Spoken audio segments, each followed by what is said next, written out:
किसी समय की बात है, माधवपुर गांव में रमेश नाम का एक व्यक्ति अपनी पत्नी नंदिनी और बेटी सोना के साथ रहता था। सोना अपने पापा और मम्मी से बहुत प्यार करती थी। सोना रंग से काली थी, इसीलिए सभी गांव में उसके रंग को लेकर बहुत मजाक बनाते थे। मगर उसकी माँ नंदिनी उसे कभी भी उसके रंग को लेकर उसे असहज महसूस होने नहीं देती थी। रमेश अपने काम में बहुत व्यस्त रहने लगा था, इसीलिए उसके पास समय ही नहीं बचता था अपनी पत्नी और बेटी से बात करने का। तभी एक दिन रमेश आकर अपनी पत्नी से कहता है, अरे सुनो नंदिनी, मुझे अब काम से शहर जाना पड़ेगा और वहीं पर रहना भी होगा। अब सारा काम मुझे ही संभालना है, इसीलिए अब मैं जल्दी से गांव तो नहीं आ पाऊंगा, लेकिन हाँ, मैं समय पर पैसे भेज दिया करूंगा। अजीब, लेकिन शहर जाना वाकई इतना जरूरी है क्या? क्या आप यहाँ पर रहकर कोई और काम नहीं कर सकते? अरे तुम समझती क्यों नहीं हो? देखो, हमारी बेटी अभी छोटी है, लेकिन धीरे धीरे वो बड़ी होने लगेगी और उसकी जरूरतें भी तो बढ़ने लगेंगी। और पैसों की जरूरत ज्यादा होगी तो भला मैं तब पैसे कहाँ से लाऊंगा? इसीलिए आगे दिक्कत ना हो, उसके लिए मुझे आज से ही मेहनत करनी पड़ेगी, समझी? अजीब, लेकिन हम दोनों आपके बिना रहेंगे कैसे? अब ये सब मैं नहीं जानता, बस अब तुम इतना समझ लो कि अब तुम्हें ही अपना और सोना दोनों का ख्याल रखना है। अब मैं जल्दी ही वापस आ जाऊंगा। इतने में तभी सोना कमरे में आती है और अपने पिता की बात सुनकर उनसे कहती है, अब क्या हुआ पापा?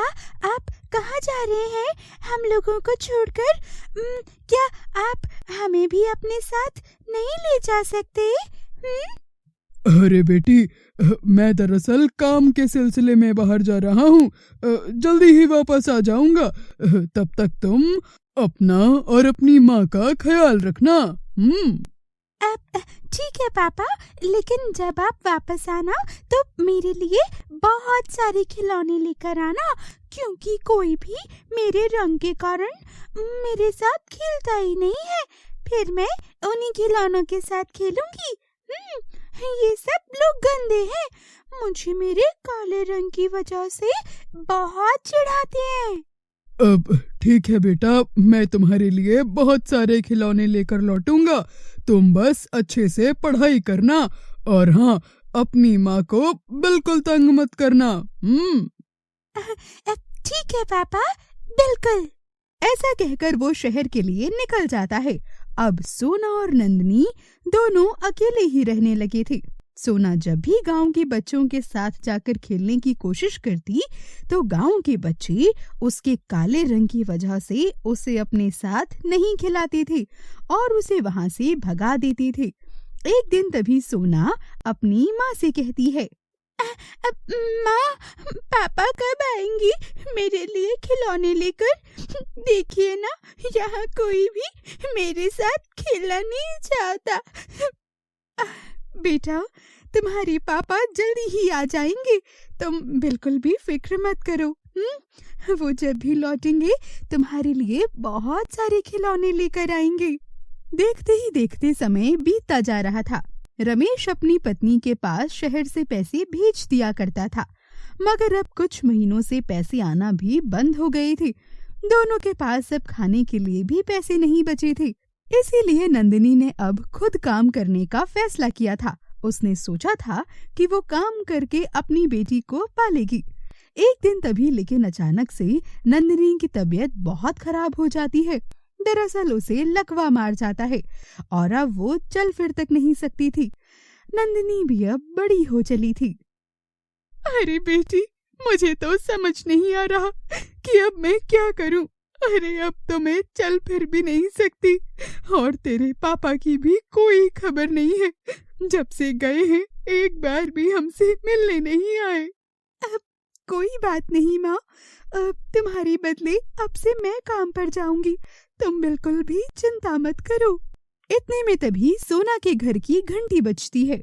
सोना दरवाजा खोलती है तो देखती है कि उसके पिताजी एक औरत और एक लड़की के साथ खड़े हैं। सभी अंदर आते हैं और तभी रमेश कहता है, अरे बेटी, ये तुम्हारी नई माँ है। इनका नाम मधु है और ये तुम्हारी बहन पिंकी। अब जाओ, इनके लिए कुछ खाने के लिए ले आओ। सोना तभी इतना सुनकर अपनी सौतेली माँ और बहन के लिए खाना बनाती है। वो खाना खाकर आराम से सो जाते हैं।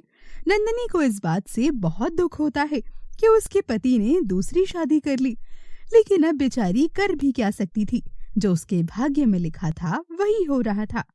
अब मधु और पिंकी अब से यहीं पर रहेंगी। और सोना, अब तुम अपनी माँ का ख्याल रखना। मुझे अभी काम पर जाना होगा। ऐसा बोलकर रमेश काम के लिए निकल जाता है और अब वो नंदिनी की तरफ देखना मानो पसंद भी नहीं करता था। काम पर जाते ही तभी मधु सोना से कहती है, अरे तू तो बड़ी काली है, पूरी की पूरी चुड़ैल लगती है तू। अरे तुझसे भली तो मेरी बेटी पिंकी है। देख जरा कितनी सुंदर है मेरी लाडो रानी। हाँ माँ, देखो ना, ये तो कैसी भूतनी सी लगती है। ऐसा लगता है जैसे कोयले के खान में से अभी निकली हो, है ना?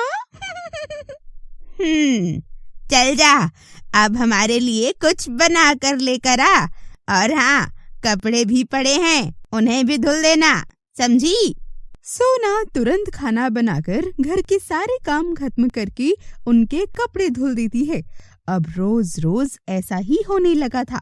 उसकी सौतेली माँ और बहन किसी महारानी की तरह उसे बस हुक्म देती रहती और सोना से सारा दिन काम करवाती रहती। एक दिन तभी सोना का जन्मदिन आता है और वो अपने पापा से कहती है, पापा, आज मेरा जन्मदिन है। मुझे ना अपने लिए एक नई ड्रेस चाहिए।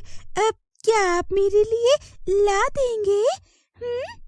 अरे जन्मदिन है तो क्या तुझे कुछ भी ला कर दे देंगे क्या? चल जा, चुपचाप काम कर जाकर। बड़ी आई नए कपड़े लेने वाली। रमेश को अब अपनी बेटी और पत्नी से कोई मतलब नहीं था। अब मधु और पिंकी ही उसके लिए सब कुछ थी। सोना उदास होकर अपने घर के काम करने लगती है। मधु और पिंकी बाहर जाते हैं और अपने लिए बहुत सारे कपड़े लेकर आते हैं। मम्मी, ये देखो, ये वाली ड्रेस मुझ पर कितनी अच्छी लगेगी, है ना? हाँ बेटी, तू तो एकदम राजकुमारी जैसी लगेगी। अरे कल तुम्हारा जन्मदिन है, तू यही ड्रेस पहनना, सब लोग तुझे ही देखते रह जाएंगे। मम्मी, आप मेरे लिए क्या लेकर आई हैं? आज मेरा भी तो जन्मदिन है ना? अरे चल, भला तो जैसी चुड़ैल पर कोई भी कपड़ा अच्छा लगेगा क्या? और वैसे भी मैं तेरे लिए कपड़े क्यों लेकर आऊंगी? आई बड़ी, चल जाकर काम कर, काली कलूटी कहीं की, नए कपड़े लेगी। नंदिनी अपनी बेटी के ऊपर ऐसे अत्याचार होते देख बहुत दुखी होती थी, लेकिन वो कुछ भी नहीं कर पा रही थी। दोनों माँ और बेटी बहुत रोते, लेकिन उनकी कोई सुनने वाला नहीं था।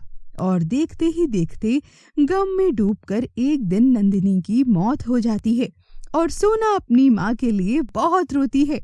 तभी उसकी सौतेली माँ उसके पास वापस आकर उसे डांटते हुए बोलती है, अरे चुड़ैल, अगर तेरा रोना धोना हो गया हो तो जा, अब जाकर खाना बना दे।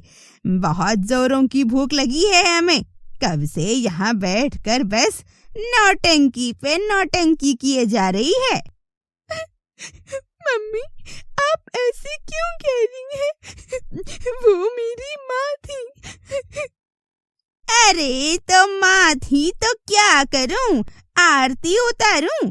चल अब जाकर खाना बना और सारे काम कर, उसके बाद आराम से अपने टेसुए बहाती रहना, लेकिन पहले काम। बेचारी सोना ताने सुनकर काम में लग जाती है। वो खाना बना ही रही होती है कि इतने में तभी उसकी माँ और बहन वापस से आते हैं। अरे सुन, कल मेरी बेटी का जन्मदिन है, इसीलिए सारा खाना और मिठाई तुझे ही बनानी है। और हाँ, बहुत सारे मेहमान आएंगे, इसीलिए तू पार्टी में किसी के सामने मत आना, वरना तेरे काले रंग की वजह से खामखा हमें बहुत बेइज्जत होना पड़ेगा, समझी? माँ, लेकिन कल तो मेरा भी जन्मदिन है ना? अरे तो क्या करूं? याद रहे, अगर तू पार्टी में आई ना तो तेरी खैर नहीं। और नहीं तो क्या माँ, अगर ये पार्टी में आई तो सच में सब लोग हम लोगों का बहुत मजाक बनाएंगे। अब अगली सुबह बेचारी सोना जल्दी से उठकर सब कुछ बना देती है और घर से जंगल की ओर चली जाती है ताकि पार्टी में किसी की भी नजर उस पर ना पड़े। जंगल में जाकर वो बहुत जोरों से रोने लगती है और वहाँ दोनों माँ बेटी घर में खुशियां मना रहे होते हैं। सोना इधर बहुत ज्यादा परेशान थी। तभी इतने में उसे एक खरगोश जख्मी हालत में दिखता है और वो उसके जख्म पर तभी पास में पड़ी जड़ी बूटी लगाती है। अरे तुम क्यों रो रही हो सोना? सोना तभी उस खरगोश को पूरी बात बतलाती है। तो अब तुम उदास मत हो, एक काम करो, यहाँ से सीधा जंगल के अंदर जाओ तो तुम्हें एक परी मिलेगी और वो तुमसे सवाल पूछेगी। अगर तुमने सही सही जवाब दिया तो फिर क्या, वो तुम्हारी मदद करेगी। सोना तभी जंगल में पहुंच जाती है। अंदर जाते जाते उसे एक परी मिलती है। वो उससे मदद मांगती है। ठीक है, मैं तुम्हारी मदद करने के लिए तैयार हूँ, लेकिन पहले मेरे सवाल का जवाब दो। देखो, मेरे पास 2 घाघरे हैं, एक सोने का जिससे तुम खूबसूरत और धनवान बन सकती हो, और एक चांदी का जिसे पहनकर तुम लोगों को ठीक कर सकती हो। जो भी किसी भी बीमारी से ग्रस्त होगा तुम उसे बिल्कुल ठीक कर पाओगी, मगर इससे तुम्हें सुंदरता नहीं मिलेगी। तो सोचकर बताओ, तुम्हें कौन सा घाघरा चाहिए? अब मुझे सुंदरता की बहुत जरूरत है, लेकिन अगर मेरी वजह से कोई ठीक हो सकता है तो मैं चांदी का ही घाघरा चुनूंगी। अब चांदी का घाघरा पहनते ही वो बहुत सुंदर हो जाती है। बेटी, तुम तो सच में बहुत दयालु हो। मैं तो बस तुम्हारी परीक्षा ले रही थी, जिसमें तुम सफल हुई। सोना तभी अपने घर जाती है तो मधु और पिंकी उसकी सुंदरता को बस देखते रह जाते हैं और दांतों तले उंगली दबा लेते हैं। अरे सोना, तू तो कितनी काली थी, इतनी सुंदर कैसे हो गई? जंगल में कौन सी जड़ी बूटी सूंघ ली तूने? हाँ? सोना तभी सारी बातें बिल्कुल सच सच उन दोनों को बता देती है। मम्मी, अगर ये इतनी सुंदर हो सकती है तो सोचो, मैं तो पहले से ही कितनी सुंदर हूँ। हम परी के पास जाकर और भी सुंदर हो जाऊंगी, है ना? ऐसा सोचते ही पिंकी तुरंत उस जंगल में पहुंच जाती है और उसे भी परी मिलती है और परी उससे भी वही सवाल पूछती है। मुझे तो सोने का ही घाघरा चाहिए। मुझे किसी से क्या मतलब, कोई ठीक हो या ना हो, मुझे तो बस मेरी सुंदरता से ही मतलब है। सब लोग बस मुझे ही देखें। इतने में तभी परी उसे सोने का घाघरा दे देती है, जिसे पहनकर वो बहुत ही ज्यादा बदसूरत हो जाती है और ये देखकर पिंकी जोर जोर से रोने लगती है। क्योंकि तुमने सिर्फ अपने बारे में सोचा, इसीलिए तुम्हें उसका फल मिला। तुम्हारे अंदर लोगों के लिए जरा सा भी दया भाव नहीं है, इसीलिए अब तुम्हें इसकी सजा भुगतनी पड़ेगी। पिंकी पहले जितनी सुंदर थी अब उतनी ही ज्यादा बदसूरत हो गई थी और सोना की खूबसूरती के चर्चे मानो हर जगह अब फैल चुके थे। तभी एक राजा आकर सोना से शादी कर लेता है सोना के जीवन में मानो सारी खुशियां आ गई थी। वो राजा के साथ उसके महल में खुशी खुशी रहने लगी थी।